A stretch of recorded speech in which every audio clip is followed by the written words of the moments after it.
Hi everyone, my name is Mondo and this is episode 51 of Hungry Gaming Podcast. Thank you for tuning in. Today is March 30th, 2018, but you're most likely listening in sometime after this coming Monday. Before we begin though, there is some housekeeping. Please remember to check out our main website, www.hungjurynetwork.com. There you can find all of our latest episodes and you can subscribe to make sure you never miss a beat of what we have to say. Episodes are uploaded every Monday, although timing may depend on the weather. You can also find us on iTunes, Podbean, Google Play Music, Stitcher, and other affiliate podcast services by simply searching Hungry Gaming Podcast. If you have something to say, a comment or recommendation, join the jury by liking our Facebook page and tweeting us at Hungry Gaming Podcast. Joining us in this conversation for this week, it was Lewis and Justin. We spoke about fantastic topics, primarily Sea of Thieves, some things that we liked, some things that we didn't. We spoke about Far Cry 5, some things that we liked, some things that we didn't, and then we also got into the very heated topic of microtransactions and single-player games.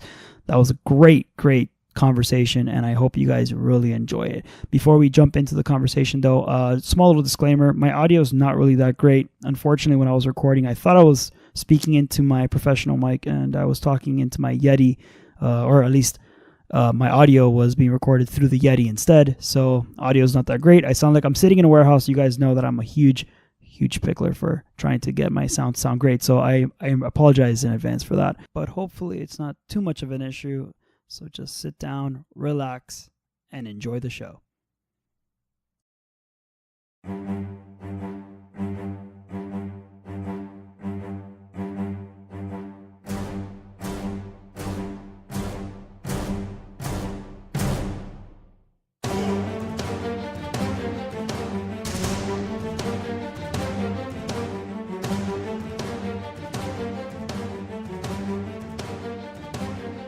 Lewis, let me ask you something. Why haven't you jumped back onto Sea of Thieves?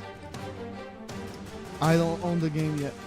And I've already offered to get it for him, by the way. I've offered. So if he's offering and you're support. refusing to play, then there must be a reason behind it. Yeah, there's got to be a reason. Okay, tell you what. If I got 2 people on my ass for it now, so I'll take the offer. 3. Betty wants you to jump in too. I mean, we need a third I'll jump man. in. You know you can play for free, right? Yeah, I'm gonna actually do the 14-day trial. trial. 14-day trial. Well, forget a 14-day trial. I have here He next to me. He wants me to get it for life. No, I have here right next to me a 1-month Xbox Game Pass code. Oh shit! For free? Well, I'm not gonna charge you. On PC? For free? That's a good question. I don't know if it'll be used on PC. Best. Okay, I'm sure it all works in the same economy. By the way, so. If you're on the Xbox app on the PC is practically an emulation of the Xbox ecosystem. So guys, this is in Spanish. Xbox, it's in Spanish. Mondo, what is código de canje para un mes gratis? It's a code for free. For 1 month free. It's a code for free. No, and it'll be a code. Yeah. So Más de 100 juegos divertidos, juegas sin límites. Play without limits. More than 100 games you can play with no limits. That's it. Damn. All right, guys. When are we starting? Let's do this. Dude, I am totally down after this recording to jump in there and get a galley and just. No, I mean, when are we starting the podcast? We started this. It's already started. Ago. We started this podcast months ago. Oh, we did. Yeah, we did. You weren't aware of that? But for real, guys, Sea of Thieves. So it released last week, I think, and man, it's gotten some serious It's there are 2 people in this world. There's people like Lewis that are I want to play, but I don't want to put in the money. And then there are people like me that I'm I don't care. I'm gonna defend it till the day I die. But I still think it sucks. A lot of the stuff in the game needs to get fixed, but the fundamentals of the game are great.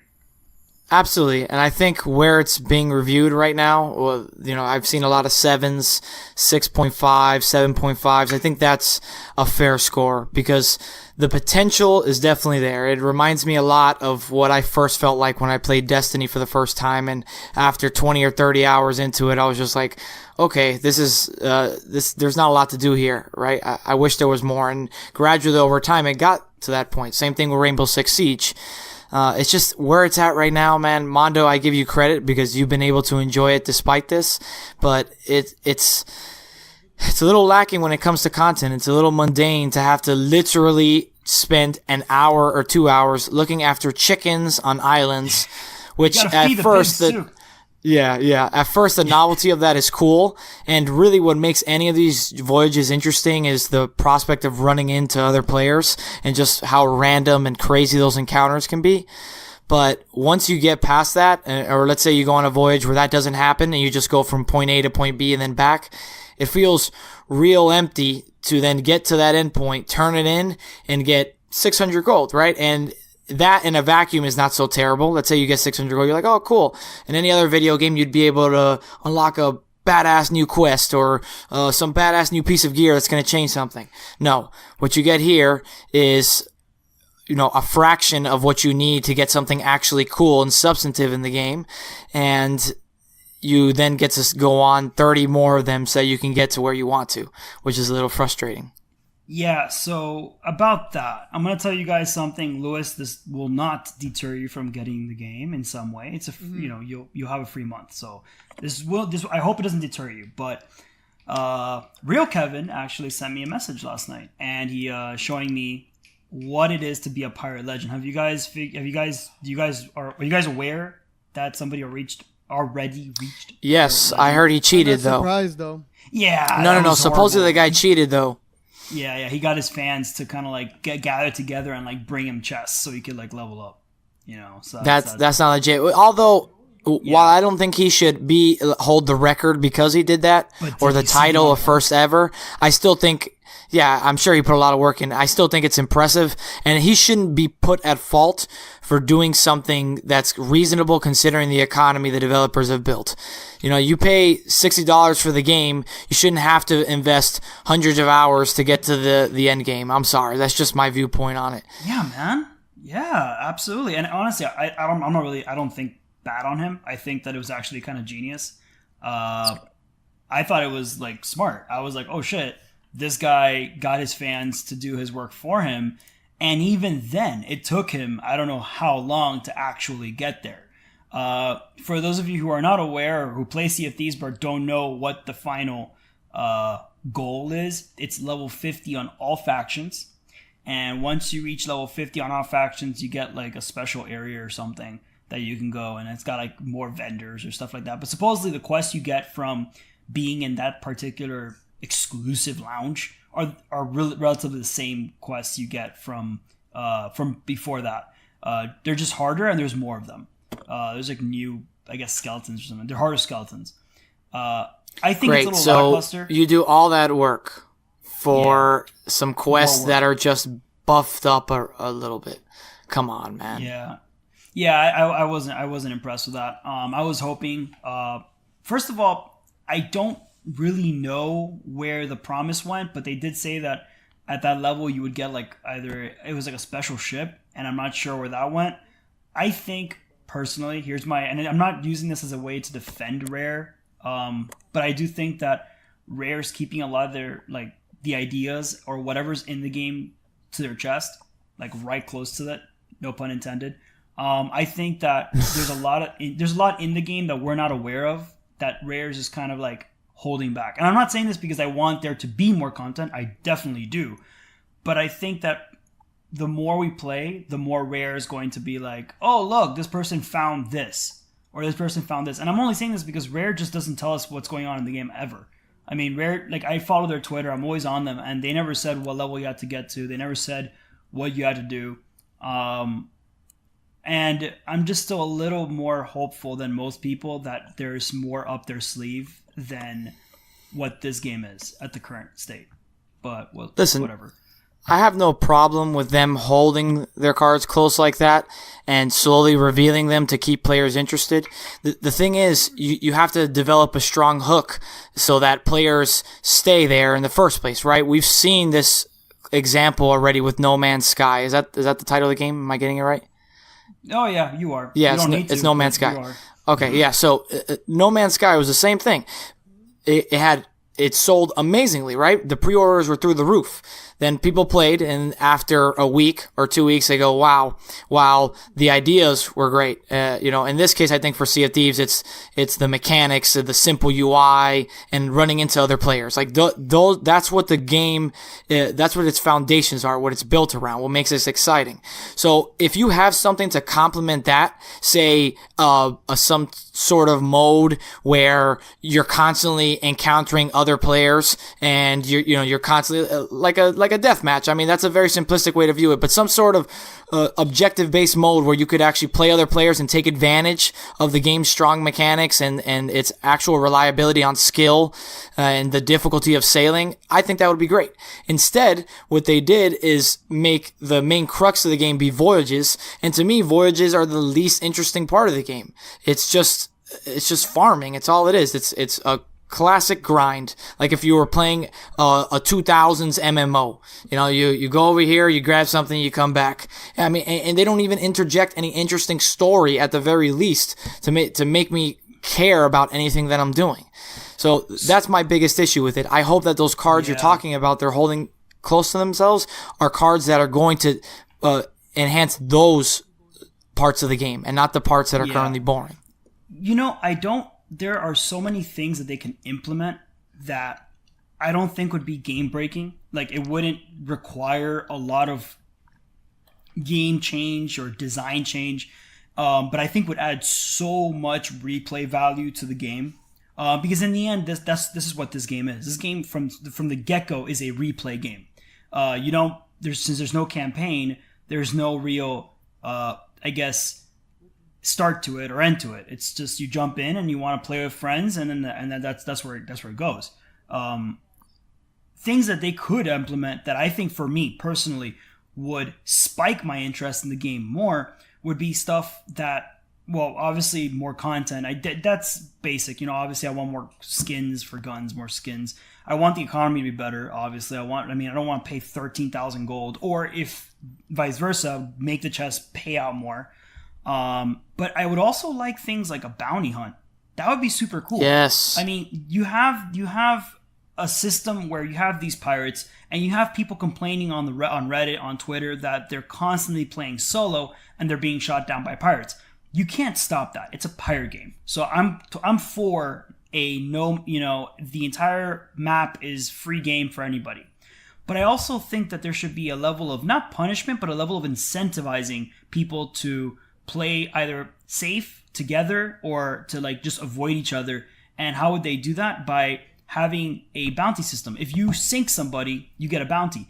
There is an incentive, however, on the flip side, for people to do it and want the bounty, because maybe there's like a notori, you can become notorious or something, and that could go towards maybe like a faction for notoriety. So that would be kind of cool. But you would have, for every boat you sink, you'd have one other boat know where you are. They'll have maybe a glimpse of there's a bounty, there's a boat in this part of the sea that has a bounty on them. So everybody's rushing there because they're looking for you. So that it makes the game harder and harder and harder every ship you sink. I think that's a great idea. Yeah. It's literally called Sea of Thieves, right? It's literally called Sea of Thieves, and as of the moment, they have a third of the game being you looking for chicken and pigs, right? So I think we're in the same mindset. That's not what's interesting about this game. That's not why people came to play Absolutely this. Not. It really isn't. No. And encouraging rather than just randomly placing players around each other and hoping that they run into each other. I mean, the element of chance is cool too, but encouraging it to be a little bit more than that sometimes. So you're actually running into players, but then at the same time rewarding it, because as of the moment, the game has absolutely zero either consequences or benefits of engaging in player-to-player combat. It's, oh, cool, you killed someone. Well, guess what? They're going to respawn half a mile away from you, and none of this is really going to matter. The only thing that you can do to another player that's significant is steal their treasure. And while that's really gratifying when you do it, and again, Sea of Thieves, right? That's the whole point. That's what makes it fun. How it's still the same economy that we were talking about before. So you go through the trouble of chasing them around for 30 minutes, you down their ship, and then you take a chest that's worth 400 gold, and you sit there and you go, what the hell was all that for? They need to have a respawn system where people respawn in another server. Because that whole system of like having people jump in, it happened to us, Justin. We were on a raid island for how long? Like an hour and a half or 2 hours. An hour and a half at least. We were kicking ass. We were doing so great. We were sinking ships. I was going overboard, blowing crates on ships, sinking them as well. And we were doing really well. Yeah, just to give... And they kept on coming back. Right. And they kept on coming just back. to give the listeners some background on this, we were playing what's called the Skull Raid, or is it a Skull Fort Raid? What is it, Mondo? Skull Raid, right? It's a Skull Raid. Yeah, okay. But people call it Fort Raids. It's right, all over the place. Right. So Skull Raid is essentially, you see this gigantic skull cloud in the sky. It can be pretty far off, but you'll notice it by its green eyes lighting up, and you go over there, and it's most likely that a lot of other ships in that same instance that you're playing on are also going to go towards that same location, because if you're able to destroy a few waves of skeletons on this island with a fort around it, then you unlock some pretty cool treasure, a few chests, some skulls, things that'll help you out with all the different factions. The issue is, when we got there, we played for an hour and a half just trying to fight off the other players because no one was communicating with each other.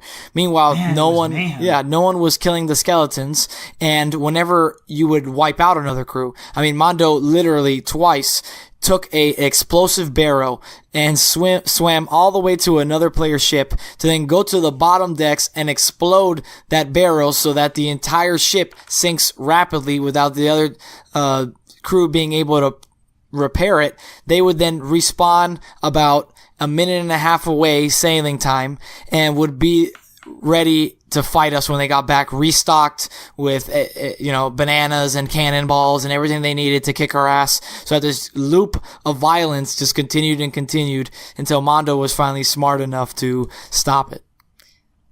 I don't think it was smart enough. I think it was angry enough. I remember jumping onto the enemy ship, and like they were kind of like pointing. Well, it was us. They pointed their guns at us, and I was like, "Stop it! Stop! Seriously! Like, we've been here for 2 freaking hours. Just stop! Like, can we just stop?" And then that's when people started realizing that we were just like in this bad like limbo. Like it was hell. Like it was torture over and over again. No, yeah. With Justin's thing, it would definitely have more incentive to have more battles and continue them on, like by destroying ships.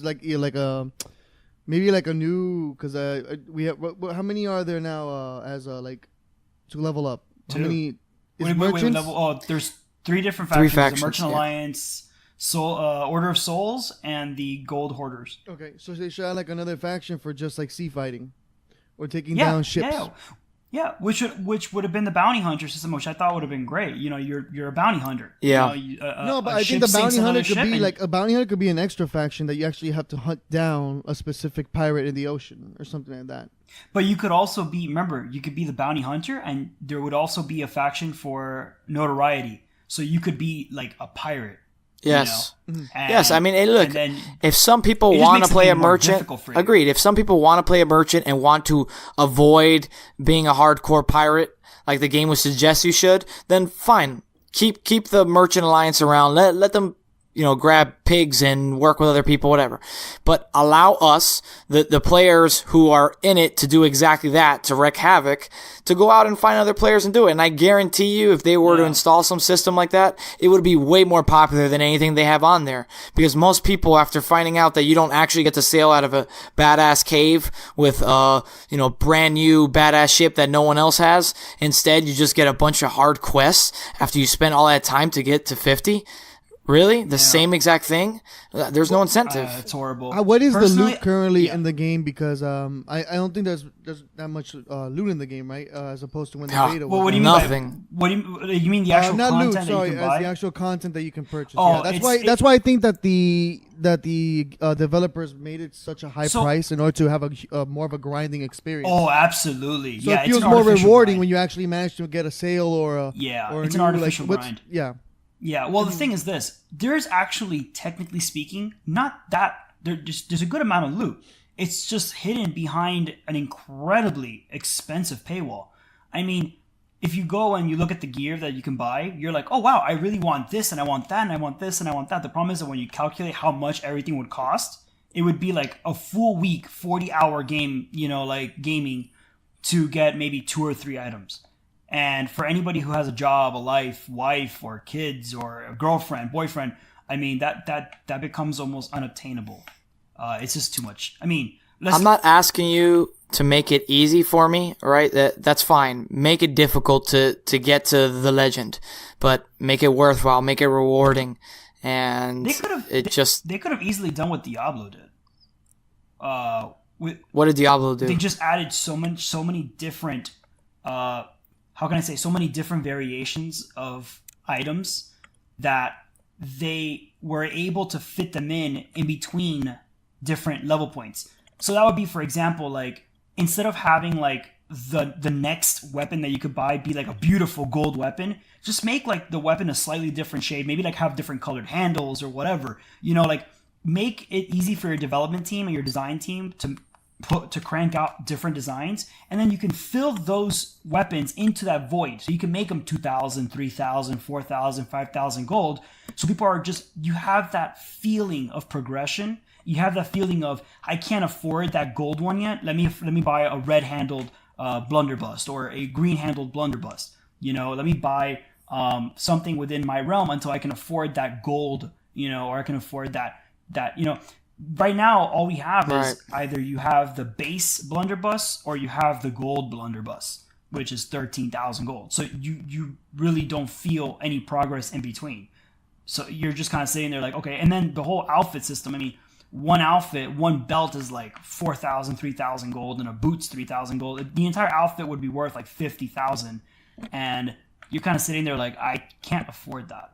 I just can't. Like, there's no way. You could play like 5 different quests, and maybe come up with a belt and a boot, Yeah, guys, I just wanted to know if when you reach level 50, if you're rewarded with a certain like new items that you can purchase at the shops or stuff like that. No, not that I'm aware of. I don't think so. I mean, I've seen that you do get like special vendors in that little exclusive thing. Now, whether there are more items in there, I don't know. Oh, okay. That would be great to know, but don't expect it. Like, if the only way for you to get those new pieces of content is to get to the special area, that's ridiculous. 50 on all factions. It's a major grind. When I'm saying major grind, I'm saying you could be playing for 3 hours, and once you hit level 18 or 19, and remember, it's not only about getting the chest. I think Justin can attest to this. It's not only about getting the chest. It's about getting the chest, surviving an attack, potentially being chased by somebody, questioning whether you should stop at an outpost because you're going to get attacked, stuff like that. So what could be effectively, with no opposition, a 10-minute quest becomes a 45-minute quest. Mm-hmm. And then you add the fact that for each quest, if you're only racking in maybe like 3 or 4 chests and half of them are castaways, you're only bringing in maybe 600, 700, or 800 gold per quest. So that kind of sucks, And you could be attacked by the Kraken now. So I think the game sits in a spot right now where it's tough. It's tough. It really is, because you're kind of like at a point where you want to play the game. You want reasons to play the game, right? But you don't have what you need. I honestly, the last time I felt like this was with Destiny. I played Destiny. I was like, oh my god, that looks.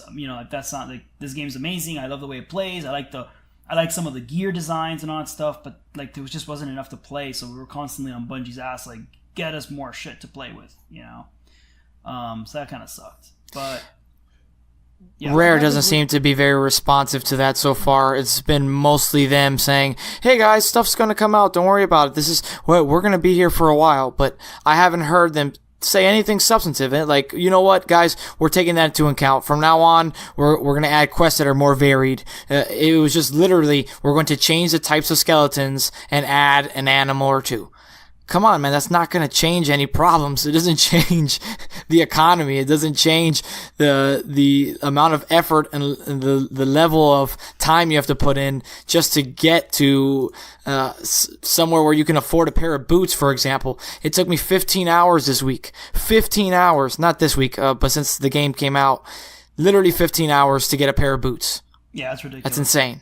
Yeah, that's ridiculous. What happens when you become a pirate legend? Is it worth it? We don't know. I mean, we the only idea we have is of this new Twitch streamer who got it. But from all that I read in the article and there was no mention of the new ship. There was no mention of any particular content like loot that you can buy from the vendors that are in that area, and there's nothing mentioning like anything beyond the fact that you get new quests that are practically the same as before, and there's harder enemies.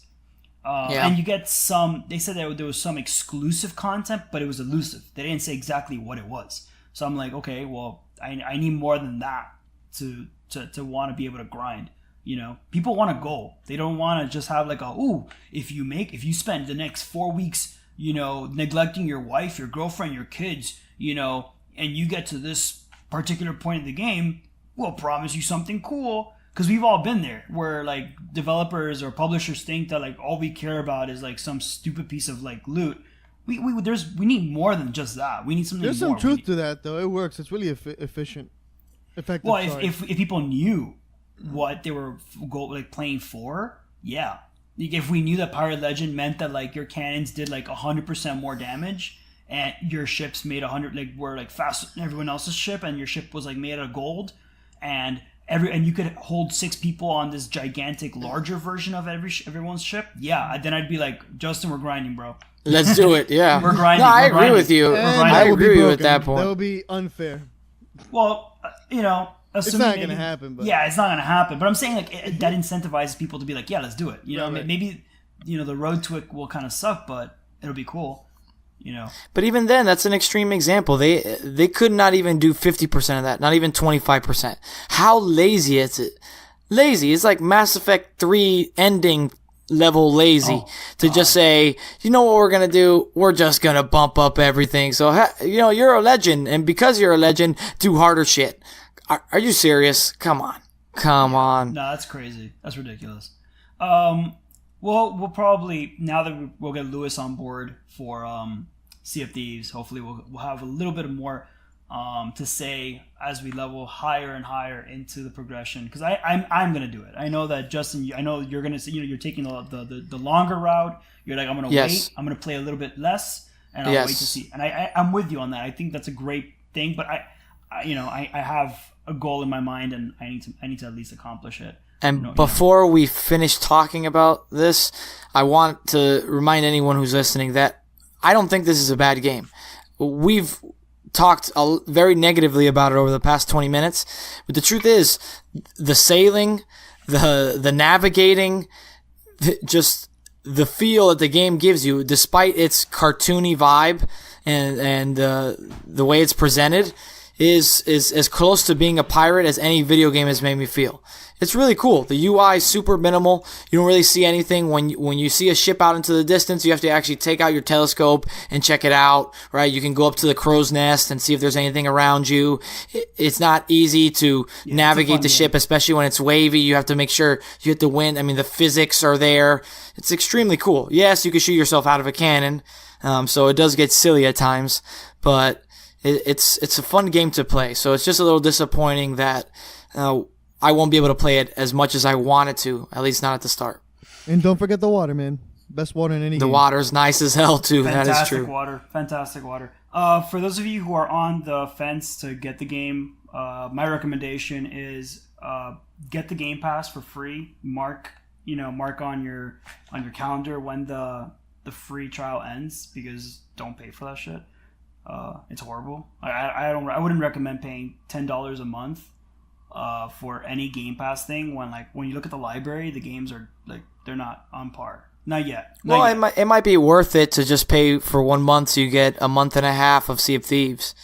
Yeah, but here's the thing. Let's say you really like the game, right? I'm not obviously Sea of Thieves is right now in a position where that might not be the case, but I'm saying let's say it's a really good game, right?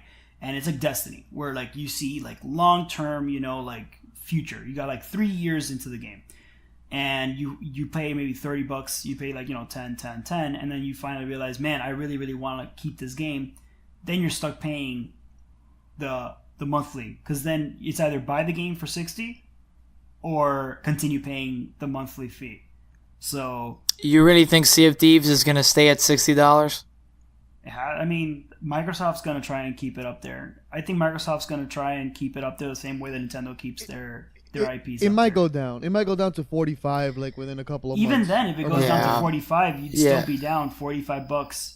So like, let's say, my whole point is like, if you know that you're gonna play this game long term, the whole Game Pass thing is like bogus, because you'll end up paying like it's $120 a year.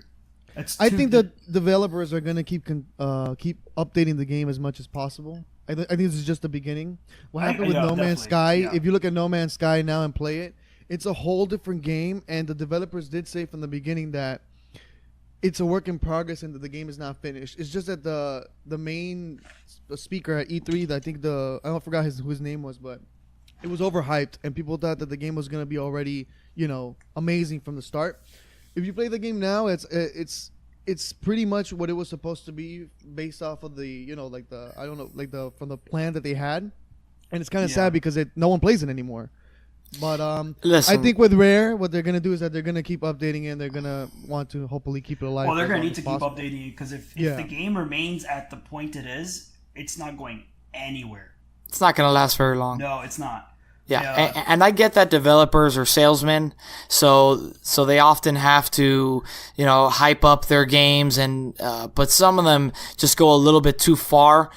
The No Man's Sky what's the guy's name? The guy who created it? It was only him and like 5 other people. That's true. Murphy. I can't. I'll look it up right now. Yeah. Regardless, he really started feeling himself, and he made some absurd claims about what the game would end up like. Yeah. And Rare, they're a historic developer. They've made some amazing games, games that we cherish from our childhood, so we give them a lot of leeway. But they have been talking that way about Sea of Thieves as well. Okay? And the truth is that I feel like I played almost the whole game, actually a more interesting version of the game, because the version I played during the beta actually allowed you to buy items much easier. I pretty much feel like I played a more interesting game during the beta than I did the actual full game right now. Well, because we thought it was which is ridiculous. We thought it was only 20%. So we were like, the potential is there. But then once we realized that this is the entire game, we're like, fuck this. The reason the loot was so much more like priced higher, like the Chest of Sorrows was like worth like 2,000 like something coins, was because I think they just wanted to be able to test out how the shops function, with the whole scale test, to see how the items actually worked, if they did work at all. I think that's why they were doing that. But now they're doing it as a grind because they don't have that many things out yet in the game. So yeah, definitely. I feel that. I feel the game it has the potential. You said it. They need to keep on updating it. But as long as they're not updating it, it's gonna get slowly. It's just gonna kind of fade away. It's gonna become a No Man's Sky. Yeah, which is hilarious considering that I think gamers are starting to finally revolt a little bit against the types of games Ubisoft loves to manufacture, and just like it's just factory reset, new game, new setting. We're gonna put towers in it. We're gonna have a bunch of random mini games and mini side quests that people can do on the side, and it's gonna be open world, and people will have way too much shit to do that's not really meaningful, right? It's why Mass Effect Andromeda was ruined, because it became that type of game instead of keeping it linear and more focused on the story. So finally gamers are going, you know what? No, gameplay matters to us. Story matters to us. And Sea of Thieves is just like on the opposite side of the spectrum. Animation too, but Sea of Thieves on the opposite side of the spectrum. On a closing note for Sea of Thieves, because I really want to jump into Far Cry 5, I actually think that when it comes to my personal opinion and video games and the way that video games have campaigns and stories, I support developers who want to create a game where you create your own memories, and I think Sea of Thieves does that well. I actually have a lot of memorable memories just thinking back onto things that even when we were like dying, we were like suffering, I was like, man, but that was some really cool shit. Destiny had that, and I like that. It's more of making your own journey. I'm cool with that, but you got to give me the tools for it. Like you can't just give me a ship and no progression system. The economy's shit. Like, what's the point of playing there if I mean, just real life then? I just play reality. Go into real life. You need an end game. How about this? Get a fucking job. Get a fucking job. Get paid. Thank you. Hate your life. Because at least you see some progression there. Literally put yourself in the shoes of a pirate from Sea of Thieves. When you play, put yourself in the shoes and you'll be like, wow, this is the shittiest thing on earth. I'd rather be a pirate in the real world. Because this takes place in it takes place in like an alternate universe where pirates are sent off somewhere in the earth that other pirates don't know about. Yeah. Right? Like some mystical land that's hidden. It's like Bermuda Triangle type stuff. It's like that world from Wonder Woman where like people, like it doesn't really exist on the map, but then if you get into it, like it's a bigger world inside or something like that. But yeah, it's that. Well, this world is shitty. They're super cheap. No one wants to pay you for doing all your hard work. There's only chickens, pigs, and snakes. I don't know. I mean, Jeez. Okay, that's it. I'm getting myself upset, and I wanted to play this game after, and now I'm so soured out. Let's talk about a game that has a little bit more upside to it. People are expecting it to be.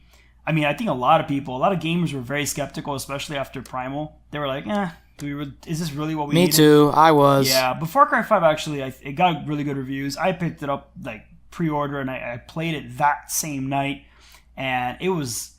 I mean. It's a fun game. It's not. It emulates the Far Cry experience. It feels like you're just going into the wilderness and fighting animals and killing dictators and shit like that. I have my reservations, of course, because there are things that I just don't like about it. But yeah, Justin, I know you're a huge Far Cry fan. I know you love Far Cry 3. That's like your. Like the one that you're like, oh, that's your Far Cry. Like my Far Cry is 4 because that's the one that I started in. Well, yeah, I think Far Cry 3 is sort of the modern warfare of the Far Cry series because it really did buck a new trend and completely change what Far Cry was.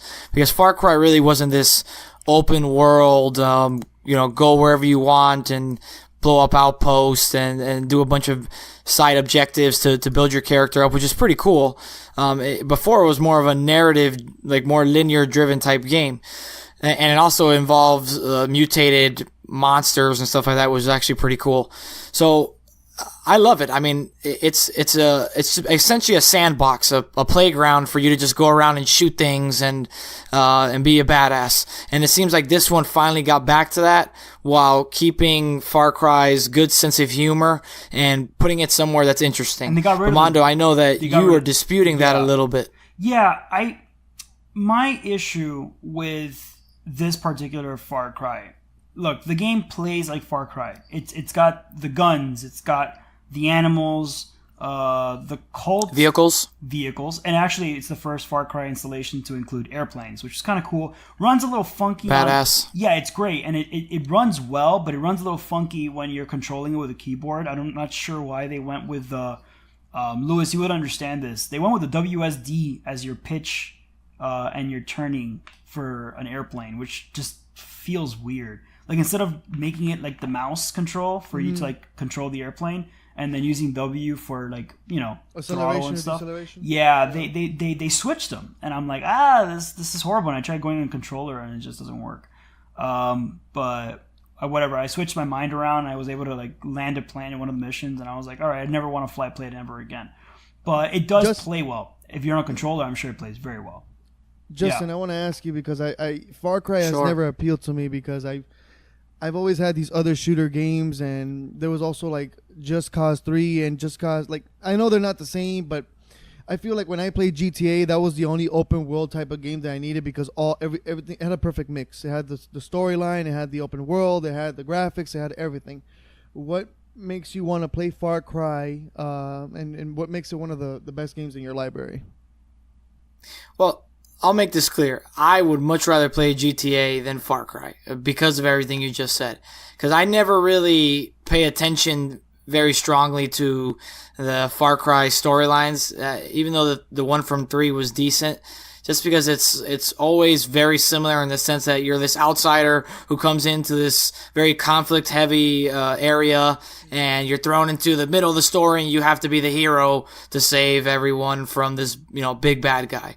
Which is cool the first time you do it, but once you do it 3 or 4 times, it's like, whatever. Which is actually why Far Cry 3 Blood Dragon was so great. It's actually my favorite Far Cry game.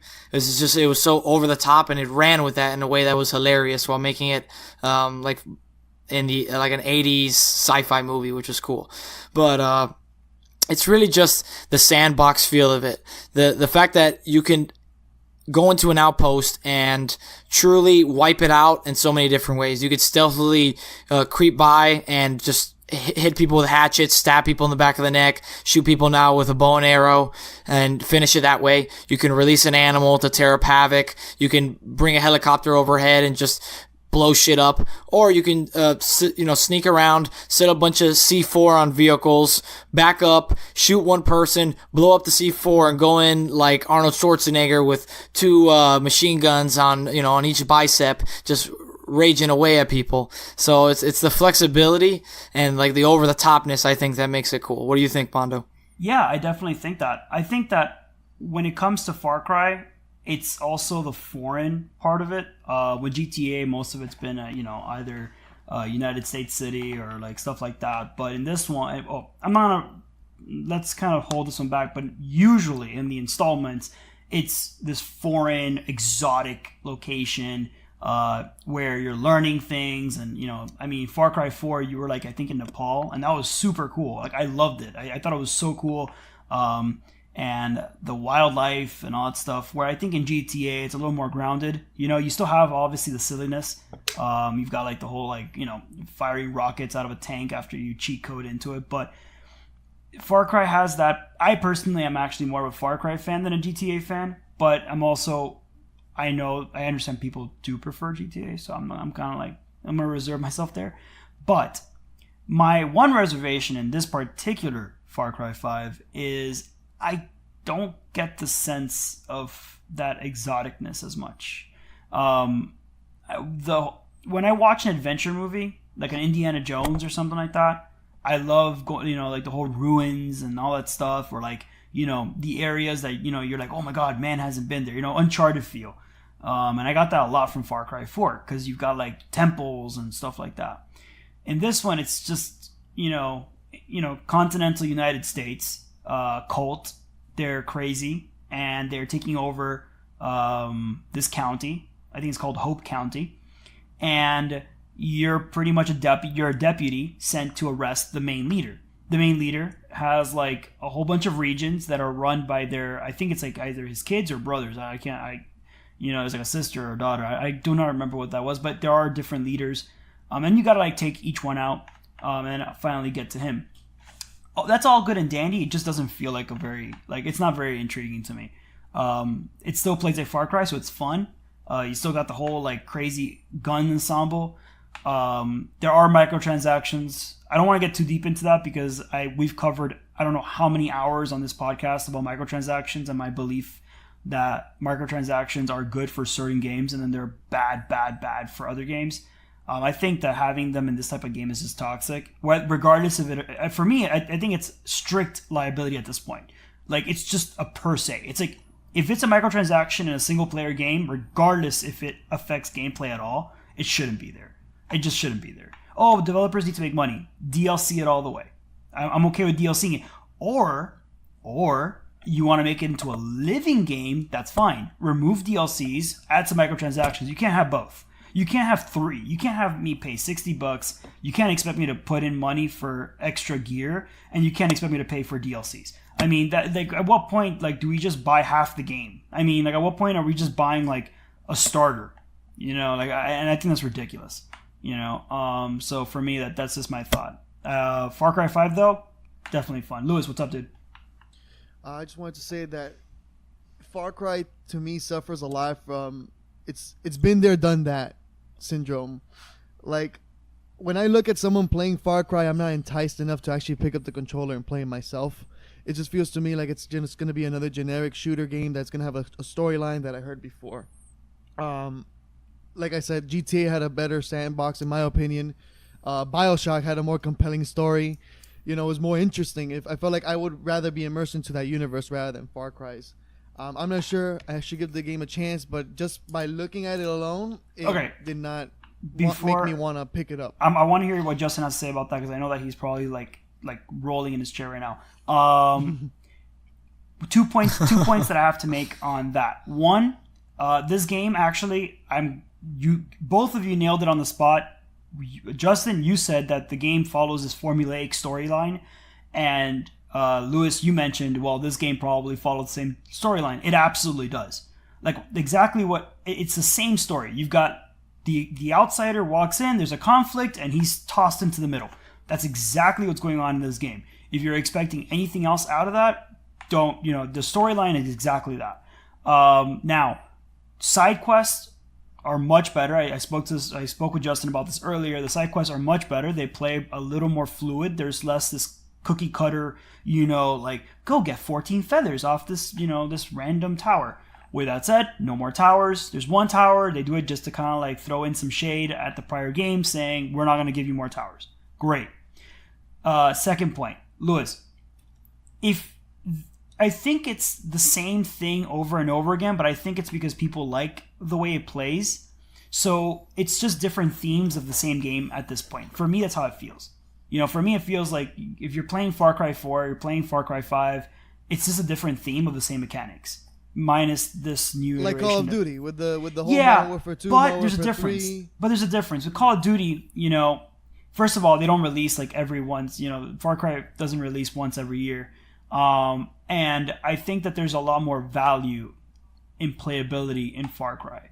Like I think you do get new things. The new settings all require new textures and new designs, and even though the stories are cookie cutter. There's still new protagonists in play. There's still new villains that require designing. This villain is kind of scary. Look, personally, I'm terrified of cult people. They terrify me. Like, they're kind of like that whole blind belief shit. Like, I'm gonna blow myself up because I believe in this shit, or and I'm saying cult, not religion. Cult. Like there's a particular difference. So this part does scare me, but I don't know. The whole scene, like the United States stuff, doesn't really interest me. Justin, dude, go. Finally, unleashed. Say what you gotta say. So Call of Duty is more built around the multiplayer, from the ground up. That's their central focus, and then the single player is just going to be somewhere where they can set somewhere interesting that the multiplayer can be set in, right? So we'll pick this era, and that's what the game will be, and then we'll develop a single player campaign from that era, or we'll make up our own. Far Cry is more single player. So I think if you had to choose between the two, you have to ask yourself which one's more important for you. Single player is more important for me, so that's why I'm interested in Far Cry, because it's developed from the ground up for that, for someone who just wants to jump in and shoot people. That's essentially what the game is. With that being said, I don't know that I agree with Mondo's take so much, in the sense that I don't care if there's microtransactions in a single player game. It's just how much in your face they are. And from what I gather from Mondo, in Far Cry, they're very much in your face. That it's a whole nother currency that pretty much pops up anytime you're buying something, Mondo. Okay, just think of it this way. When you open up let's say you got to talk to a vendor, right?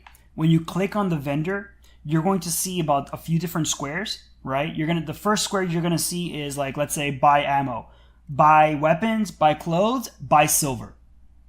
Or silver bars. Like right there, like it's a huge square right next to you. And silver bars is the currency? What silver bars do is that if you pay for silver bars, okay, and I had this conversation with Ryan back during the Shadow of War controversy and the microtransactions. What silver bar does is that it decreases the time that you have to buy things, because all you got to do is just cash in and you can buy any gun you want. You can buy any attachments you want because you're just buying into the currency. This is actually quite interesting, because after I spoke to you, I did a little more digging in. I kind of like tried the whole like microtransaction system out, and I realized that if you have the microtransaction system allows you to buy anything in the game you want. Anything. So like anything that's like in the game, as long as you've unlocked it, you don't have to use your in-game currency. You can just buy it with whatever dollars you put in. Now, you're probably thinking, what does that matter to anybody? If you want to pay $20 to play the game, just do it. My issue with that... That's what I'm thinking. My issue is that it creates, and this goes back to Sea of Thieves, when you have this artificial grind.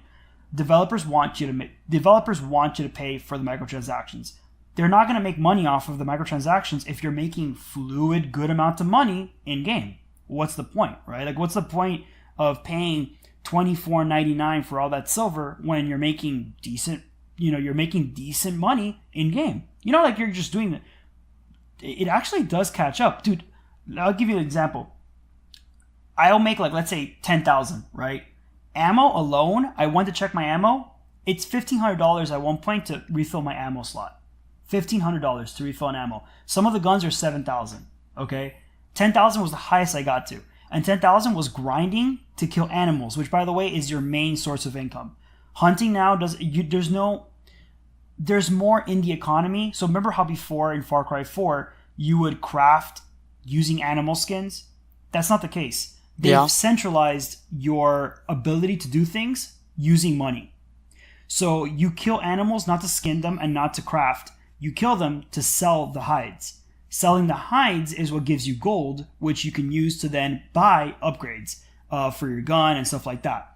And now they have a perk system. The perk system is fine. The perk system is that works just fine. So here's the way I view it. Do you believe that you can have an enjoyable experience playing the single-player campaign without any microtransactions? It depends. It depends on what you're playing for. If you're playing it to just kind of like, do whatever, and you're not really gonna like to beat it. I'm playing it to beat it. It's not gonna affect it. Now, if you're playing it to get the full experience, I don't know.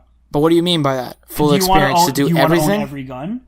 Do you want to own every piece of? Do you want to earn every shirt? Okay. Do you want to own every pant? So you believe if you want to own everything that you're not going to pay $65. Yeah. You're gonna make me pay for DLCs. Now you're gonna make me pay to like get more clothing and more guns because you artificially made the grind longer because they did it. Okay, but you are able to get it though if you just take the amount. Well, of time there's always going to be those. There's always those things that Ubisoft does this and they love it. They put it behind the Ubisoft store thing. You know what I'm talking about? Like they hide like certain gears. Like you cannot. There'll be like a skin that you can't get unless you're part of the Ubisoft club. So that the Ubisoft does that. I hate it, but whatever. I can't complain about that because you're buying into a Ubisoft ecosystem. But yeah, no, everything's accessible within game, but you need to be able to play enough to get it. And my worry with all these developers that are putting microtransactions into games that are single player, right, is that they're going to create an artificial grind which wouldn't exist prior to that. You wouldn't have that grind. Okay, you wouldn't have that grind. It's unprecedented. That didn't exist before in single player that you actually had to use microtransactions. Well, because look, the matter of the fact is this: it all started with mobile gaming. I did this because my thesis paper for freemium games. Yeah, my thesis for my corporate finance course was loot crates and how companies finance themselves using loot crates. And the beginning of this started with premium apps that were saying let's downcharge the initial purchase, so free, right? And then you have to pay at a certain level. The good thing about freemium is that it gives you a one leg in. You don't have to pay. You can try it out, and then if you like it, you can pay through the paywall, whether it be through a loot crate or whatever. You can pay through the paywall. But now they're slowly coming into play in games that you're paying full price for. You're getting paid. You have to pay for DLCs, okay? And on top of that, you're looking at every time you open up any store shop, okay, you see a reminder that no matter what, you always have a way out to just pay for shit. Like, I wouldn't say it's a slow transition. I'd say it's already here. It's there. No, it's here, dude. It's already here. It's here to stay. Assassin's Creed. Companies are not going to get rid of it. Do you know how annoying I think people are just going to keep buying these games. Do you know how annoying it is that no matter how much you pay, you're never going to have access to the full game? And when I say that, you have to understand the reason I'm saying not have access to the full game is because as long as there are microtransactions, right, you will never have access to the full game. Never. But here's the issue, Mondo. I think the issue is the way that you're viewing the game, right? So from my perspective, I've just come to the realization that, hey, this is the world that gamers live in now. And the full game no longer is all content that's released for the game. The full $60 game is whatever the developers say it is. So if the developers, if developers give me this from Far Cry, right? They give me the campaign. They give me the ability to beat the campaign without having to download anything. Yeah, I may not be able to get all the cool skins that I want, all the cool clothes, but at the very least, I can beat this game and I can enjoy doing it. As long as the developer does that, I'm fine with it. Right? Because they're not hampering what the purpose of that purchase was in the first place. For me, the purpose wasn't to collect everything. It was just to enjoy the campaign the way it was meant to be enjoyed. Now, from your perspective, you want to be able to access everything. It's not only access everything. Yeah. What if I told you the campaign would last longer? Let's say it takes a normal person playing the game 15 hours to finish the campaign. Sure. But if you pay an extra $5, you get a cool gun that lets you beat the campaign in 9. Because wouldn't that be DLC though? No. Microtransaction. No. The DLC is completely independent to the campaign of the game. As long as it'll add to it, maybe. But I'm saying the vanilla single player campaign, you're gonna kill what's this guy's name? Whatever is the cult leader, right? You're gonna kill him or you're gonna arrest him, right? What if I told you that when they made a conscientious decision to include microtransactions into the game, they said, in order to push people to pay for the microtransactions, because obviously it's a store, it's a sales game. It's not a right. So you're saying they're altering the actual gameplay or the game itself so that you sort of feel a necessity to get them? Or you feel like you should do it in order to get an upper hand on the timing that you're spending on the game. So instead of hunting 150 deers to get that gun, you just gotta pay $5. Whereas before they would have only made you hunt 50 because there's no microtransactions. There's no incentive for them to make you grind longer. But I think that's what we've been telling you from the beginning, Lewis and I, which is that if it affects gameplay, or it affects something that's actually substantive and not something that's just cosmetic, then I have a problem with it. But from what you're telling me, Far Cry doesn't. You're basically buying a cheat code. Because here's the thing. It's buying a cheat code. Yes, exactly. And no, because a cheat code is a fix to a game that was already standard. The thing is, I think that this has at face value, when you look at the game, at face value, you're telling yourself, this doesn't affect gameplay. It doesn't. It doesn't affect gameplay. I can in-game, right, play anything I want, right, and get all the gear if I play 80 hours. So what the hell? Like, what does it matter to me if somebody wants to play and it'll last 50 hours, right, to get everything, and they paid $15? My issue with that is there is no way that we will know that developers actually did not have the game set up for 50 hours and extended it by on purpose, so that people would buy it. So then you have this incentivization from developers to push the game and make it feel incredibly long and incredibly hard for you to then. I told you, Far Cry 5 is not an easy game. Okay, and I promise you, some of those machine guns are really helpful. And you can buy these machine guns using silver. Like that's what you do. The ammo is going to take up a lot of your gold anyways. I haven't gotten to the point of the game where I feel like I need to, because I'm just not. I've set my goal at a proper rate for this game. Once I saw microtransactions, I already know in my head I'm not going to play this game to 100%.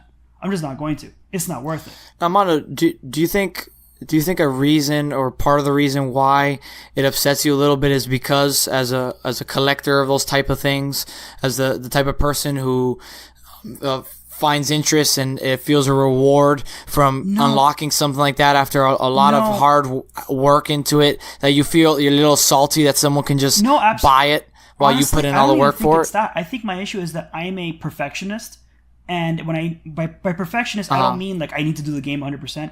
What I mean is I want all the tools at my disposal when I pay $65 to play the game. To play the game that I paid for. I want all the tools at my disposal.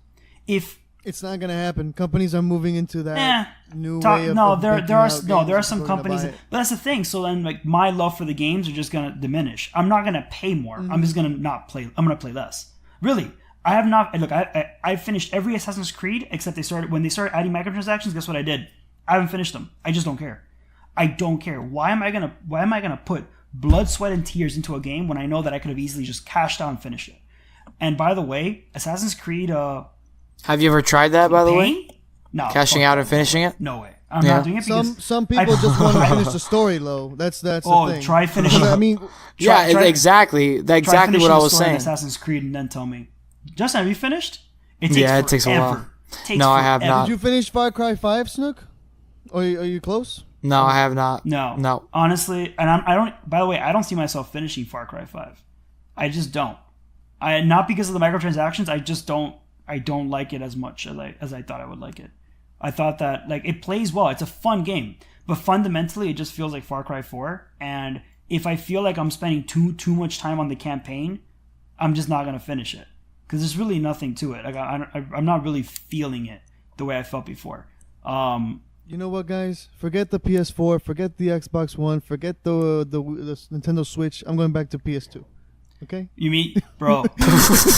Transactions. Look, man. Again, he's got a point. I miss the days where you could pay, and I'm not against companies making money. I'm a huge capitalist, but I'm gonna fight for my money going to the right place. For value. That's value. exactly it. I'm paying for value, and I don't want to buy a chocolate bar, right? And I'm paying $5 thinking, oh, by the way, I had no clue there was microtransactions in this game when I paid $65. So notice is not even there.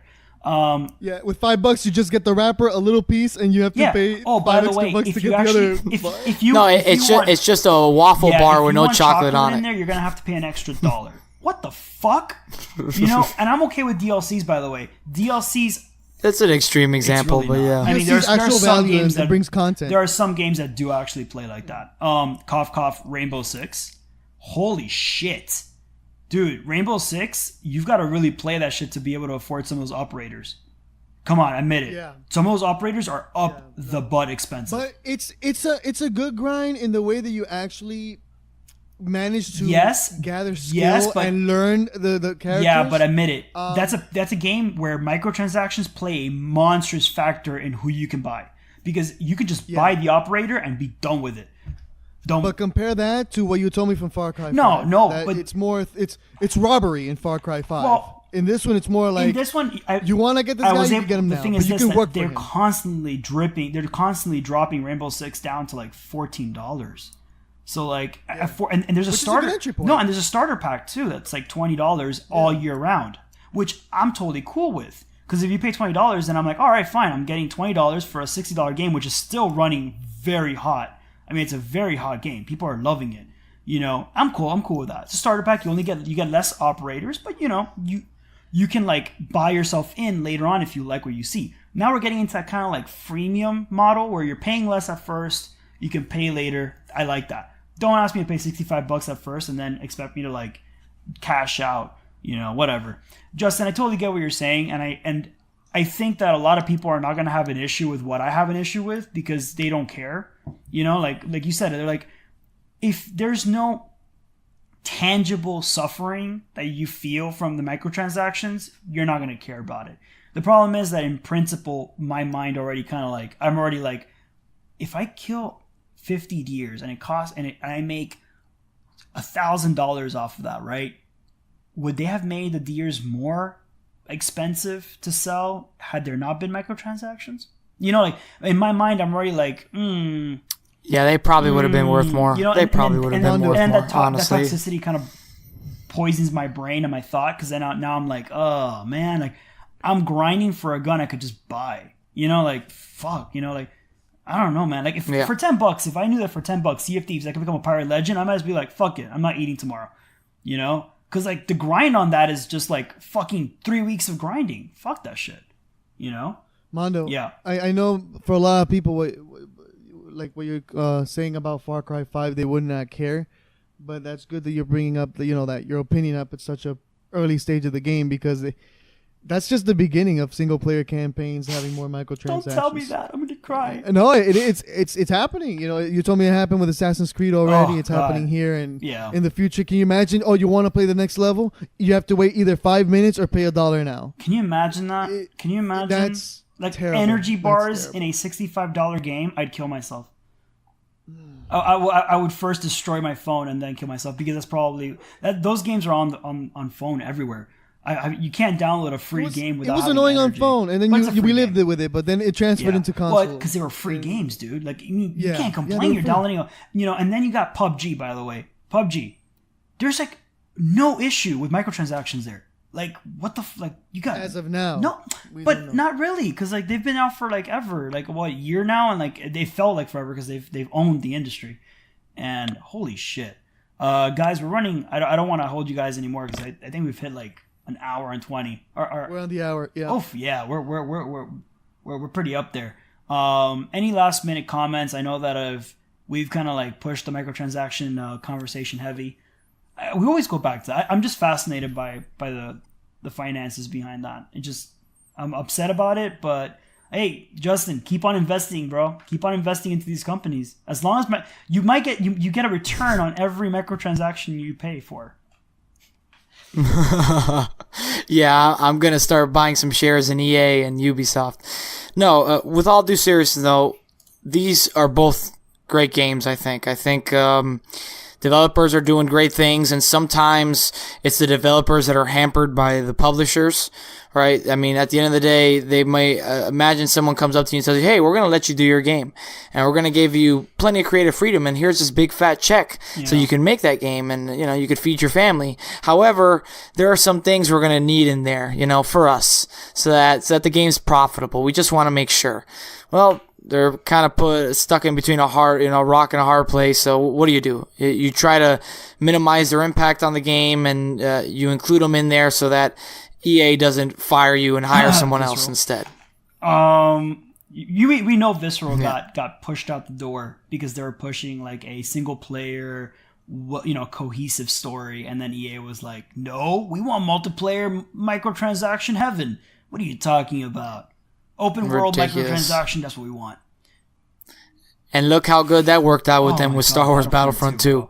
You see, I didn't even bring that game up because that game is a perverse example. You know how like you have Outliers? That game is a perverse example. We don't that's not even it's not even a standard right now. Hopefully it'll never be, but that's not a standard at the point. That's just too much far onto the distance. Honestly, I think that for the most part, Lewis, I'm very happy with the way Escape from Tarkov is. No microtransactions. I'm cool with that. Let's hope they stay that way. I'm really happy with the games that have kind of like remained. I think indie developers are realizing this whole microtransaction feud and are more like along the lines of like, hey, look, our game is not no microtransactions, and and I hope that maybe they kind of like take over a little. I think it's time for an indie revolution. Like we need these indie developers to like. Well, games made with love. That's why indie games are just getting more and more popular, because there's a difference between games made with love and games made for profit. Battlefront 2, it's I'm looking at you. Profit hag, and then you've got these games like, dude, Stardew Valley was made by like one guy. He did everything. It was just crazy. And then look at it. What now, about Minecraft, guys? Yeah, Minecraft. Yeah. It's the love, man. It's put the love. All right, guys. This is pretty much it. I think we're pretty good. Make sure to check the Deliberation page. We have 2 giveaways. One giveaway is for this particular podcast show, and that is the Civ 6. That's still going on. I'm going to hold that up for about 2 more weeks. So it's going to be a 3-week giveaway. All you got to do to enter the giveaway is go down to the Deliberation page. And there you can just put in your info, email, name, and the secret phrase, which I am going to give you a cheat sheet, is hashtag join the jury Civ 6. You don't have to put the hashtag, but that is our hashtag. And it's join the jury Civ 6. Just put that, a secret phrase, and you will be entered for a Civ 6 giveaway for Steam. So it's only for PC Master Race people. And then we also have a giveaway thanks to our host, Justin, who so kindly has donated Rainbow Six Siege on Xbox One. That is primarily a giveaway for our social podcast, but I'm going to let it, kind of like promote it here as well to try and get a good amount of people to, get a good chance of, just sharing the love there. I'm going to keep the giveaway open for only United States people, so that way we have to ship it out. It's only for United States because we're not going to ship to international. However, very easy, no secret phrase or anything like that. Just go on the Deliberation page. There'll be a form labeled Rainbow Six Siege giveaway. Put in your email, your name, and you'll also be automatically entered for that. So that's pretty cool, guys. Pretty cool. It's a great conversation. I'm really excited to see where Far Cry 5's, if there's any mention on microtransactions in the news, but I don't think anyone's talking about it. I think it's just me and my crazy mind. Guys, thank you so much for joining us. Listeners, thank you so much for listening, and as always, join the conversation. Like us, Facebook, Twitter, at Hungry Gaming Podcast. And as always, guys, thank you for listening. Bye. See ya.